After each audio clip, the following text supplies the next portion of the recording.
savoir que quelque chose de nouveau vient de commencer. Amen. Et maintenant même, tu dois être conscient de ton éternité. Parce que Christ revient bientôt. Nous devons nous préparer. Je disais, veille et prie. Alléluia. Veille et prie. Veille sur ta marche. Veille sur ton langage. Veille sur ta langue. La Bible déclare celui qui a réussi à dompter sa langue. Celui-là est puissant. Nous devons apprendre à nous maîtriser. À maîtriser notre corps. À garder notre vie. À marcher dans la présence de Dieu et dans la crainte de l'Éternel. Jean 14, 15 à 16. La Bible déclare, si vous m'aimez, gardez mes commandements. Et moi, je prierai le Père et il vous donnera un autre consolateur, afin qu'il demeure éternellement avec vous.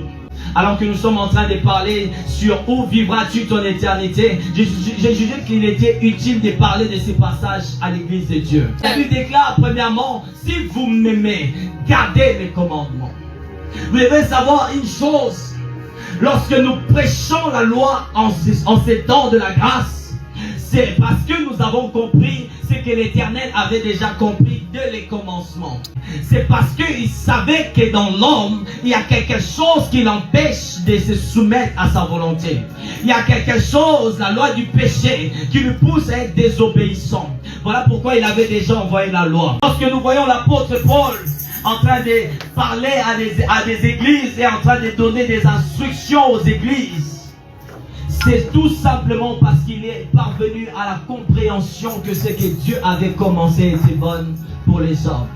Et pourquoi il dit cela? C'est parce que les péchés est renfermé dans notre corps. Et sans la loi, nous ne pourrions jamais vivre les merveilles de Dieu. Sans la loi, nous ne pourrions jamais être près du Seigneur.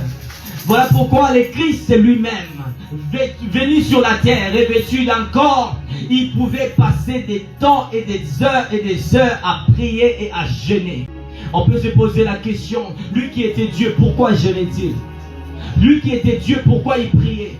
Il priait et il jeûnait parce qu'il savait qu'il avait revêtu un corps de pécheur. Il priait et il jeûnait parce qu'il savait que le corps est faible.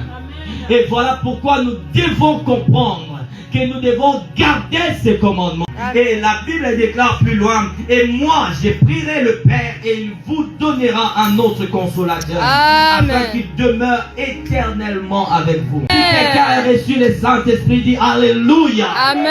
Le Saint-Esprit de Dieu en toi, c'est le commencement de l'éternité.